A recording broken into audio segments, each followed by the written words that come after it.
so. The rest are phasing in. Extremely exciting because they're all intelligent, focused, and have their own perspective on the world, and it's bringing just a lot of energy to an already very energized INFOWARS Command Center here in Austin, Texas. And for reports on the radio, for voiceovers, for TV, and in the future to host the nightly news and other shows we're going to start producing. Jakari Jackson from Oklahoma, who's almost done with college up there, already working in RTF, came down to Austin, Texas, living the American dream, a rugged individual, down here taking a risk.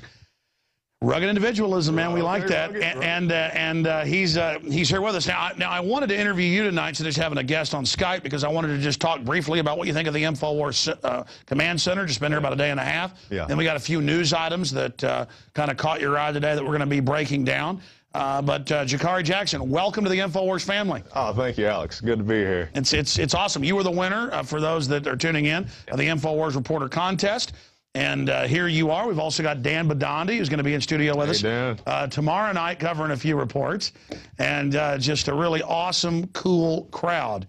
A very diverse crowd, but all bound together in liberty. We got folks from Rhode Island, Oklahoma, California, you name it, all coming into the INFOWARS Command Center, and it's teleprompter free. So talk about teleprompter free. Talk about being thrown into the deep end, my friend. I mean, you are here, but I tell you, you nail it. So good to have you. Thank you, Alex. Yeah, it is being thrown into the deep end. I won the INFOWARS Reporter Contest and interviewed Alex for the first time, or got to speak to you live on the radio. And he said, "You ready to come down there?" I was like, "Can we talk about the job first before I come down?" But it's been good. It's been a great experience meeting the guys. Got to meet Dan Badandi the other day and met Rob and some of the other guys the first time I came down to interview. And that was a great experience. Alex took me out, drove me around in his Charger. So it was cool. It wasn't too big of a decision to make, too difficult of a decision to make. Well, I tell you, it's fate and part of God's greater plan that you're here, and all the other great reporters that are coming in. We're going to be able to really expand the show, codify it for viewers out there, and then start launching it out onto television, even though some cable networks and systems are grabbing the archive of it and then editing it themselves and putting it on air like 2 hours a week on basic cable in England. Paul Watson can go into his living room and turn it on and watch it. So we're having incredible success thanks to all of you spreading the word. Alex, can I ask you this? Now, I know we're teleprompter free and impromptu. I was contacted by some of the, the other finalists in the top 10. They were just kind of wondering what your thoughts were, if you're going to try to keep in contact with them, or if you want them to do, send you stuff, or, just a thought. Absolutely. In fact, I'm glad you brought that up.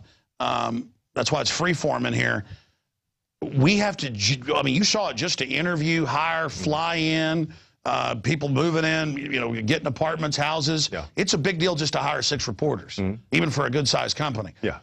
So we're trying to get to that next level, and we want to have correspondence. We'd like to be able to pay hundreds of reporters, but it's a money issue. Yeah. You see me half the time running around here, just trying to get, just trying to get the coal for the engine here. Yeah. But all of the reporters were amazing, hundreds of them. And yes, we want them to be correspondents. They can go out now and do reports, and say reporting for Infowars.com. Really, don't wait for orders from headquarters. Go to the sound of the guns. Back in the old days before they had radio and things, there'd be battles going on, and other groups had to go, march to meet them. Yeah. And they'd say, "Hey, you just hear the big guns going off? That's just where you go. Go to that," because this is a grassroots situation. I mean, I'm trying to learn television. Even though I've been doing it 17 years, I did it as an amateur. Yeah. So it's really a laboratory. That's what Infowars.com is a laboratory to develop talented people that love liberty to go out and report on what's really happening. Okay. I mean, our job's not hard, really. I mean, so much of it's even in the mainstream media. They're just like, isn't it good kids are getting microchips and hand scanning to buy and sell? Isn't it good that cancer rates have exploded? And by the way, the fluoride is killing you. But, I mean, they admit it's happening. Yeah. So much of our job is just having the energy, the focus, the passion to try to wake. But see, I'm supposed to be interviewing you. Hey, this is good. Hold on, get the teleprompter over here. I can't talk without it. Man, there is no teleprompter in this building. I can attest to that. But, I mean, in the old days, news reporters just had the news. They'd read a few quotes and then give you their take on it. But enough of me. Other questions, because I like the fact you're starting to interview me. Go ahead. Oh, man. Well, how do you do it, Alex? I was watching you earlier today, and you do the show, live radio show, then you come out and you handle your business in between your segments. You come out here, hey, Rob, I need to do this? You know, can you guys do that? Then you go back in the show, and you don't miss a beat, and you go right back into it. And unfortunately, I get so busy sometimes I have a guest on, and I get the phone and got them on mute, and I'm sitting there, you know, calling. That's why I need to get a team in here of folks like yourself and get everybody trained to just learn what I've learned. Not that I have all the answers. Show that even if they kill me, God forbid, or I get struck by a bolt of lightning or die in a car wreck tonight, I have planned to try to keep this place going. That's good. I mean, that's my goal, because I realized about 6 years ago that there was nobody else even doing it at the level I was. And I wasn't arrogant thinking we were doing a great job. Yeah. I mean, quite frankly, a lot of what I do is like nails on a chalkboard, but I'm trying my best. And I realized, wow, if I've already gotten to this level, I've got a responsibility to try to go all the way. And everything we've tried has succeeded, thanks to the good Lord above and supporters out there that God works through. Great viewers, yeah. So I think we've got a shot at just really continuing to expand, but also inspiring others. Because when we raise the mark, that raises the mark for other people. Yeah. And so that's what's happening.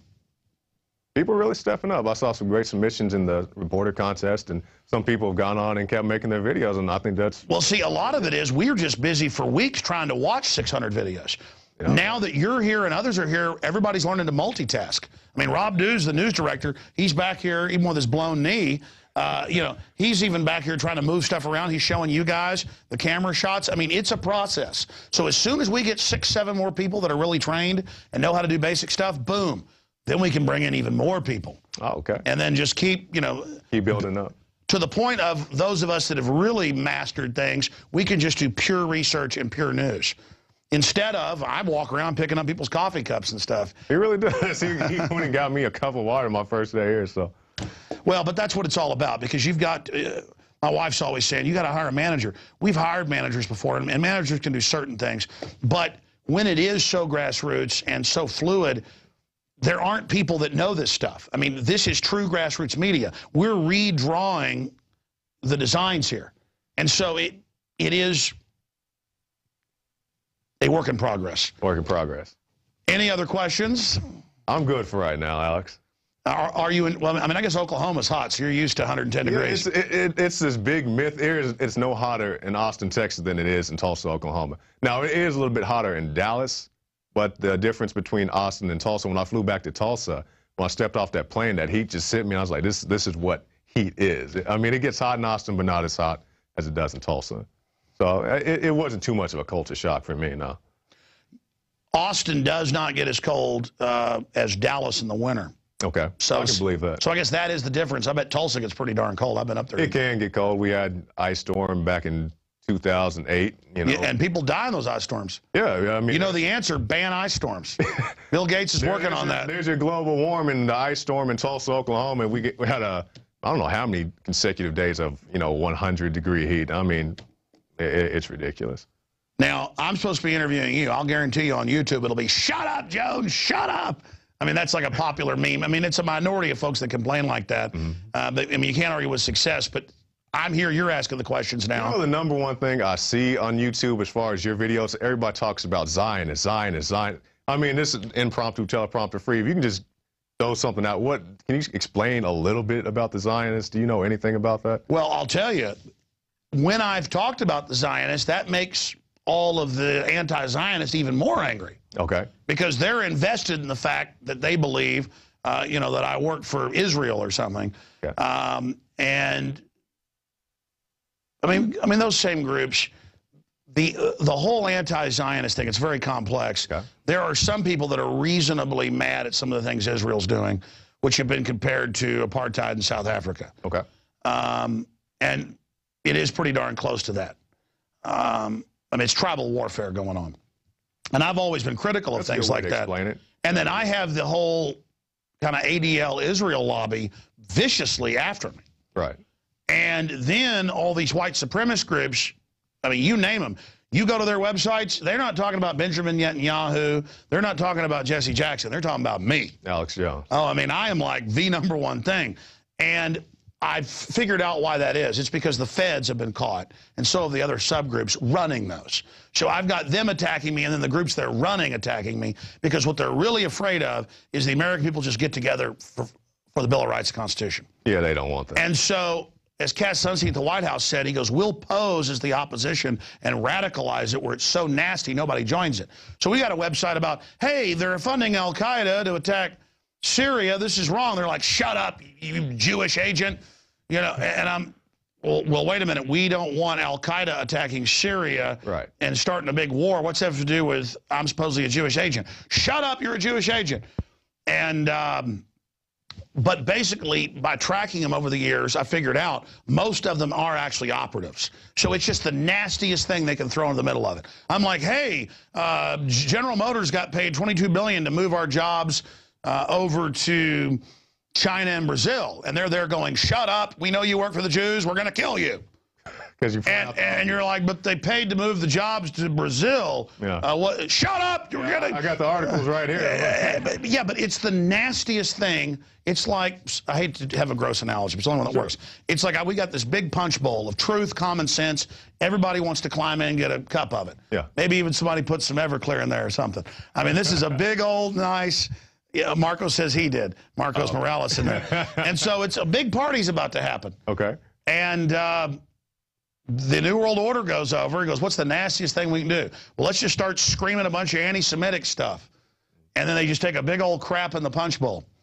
It was actually a 9/11 Truth meeting one time up on a rooftop. I'm not even going to tell. And they had somebody show up to break it up. Crapped all over the rooftop. Wow. So see, watch out, teleprompter free. It's why they, well, I wasn't at that event, but I was told about it. It was pretty amazing. Okay. But the whole issue here is it's just the nastiest thing they can do. And they got other stuff, though. They'll like come out and say, Jones is talking about aliens. Well, I don't talk about aliens, or very rarely. Or they'll say, Jones works for the Vatican.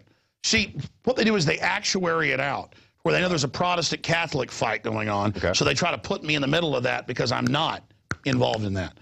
Or there's, you know, huge battle lines, pro-Israel, anti-Israel. Well, I'm trying to really analyze both sides, and both sides are involved in politics and manipulation. Right. And I don't try to do that like being a politician. That I really talk like I'm thinking, like I'm trying to be reasonable and fair and really know how things work.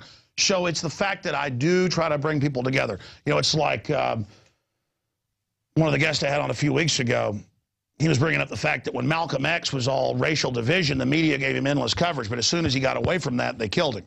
Mm-hmm. And it's that same story. They do not want people who are unifying. Yes, Pinkett? Pinckney, yeah. Yeah, Pinckney, yeah. But that's also well known outside of just his perspective, is that they're scared to death of that. So it's what Cass Sunstein wrote about. He just left, as the White House regulations are, is we'll get in there and just say the nastiest stuff we can. And it also, with kind of camp followers, those that aren't actual operatives but kind of regurgitate it, it's a way to one-up. Like, well, Alex Jones, he didn't build anything. He didn't do anything. It's kind of a you didn't build it statement of, oh, no, this whole place has got Israeli intelligence operatives, you know, running around, running everything. In fact, they're feeding into my ear right now. Well, what do I say now? So that's a joke, but they'll cut that out of context, which is good because people will see the real show and then see how it's out of context. So this stuff was even more effective 5, 10 years ago. It isn't now because people have gotten so tuned into trolls and so tuned into disinfo and government and corporate bots that over the YouTube page. Yeah, I mean, it's kind of like spraying, you know, bugs or whatever. They get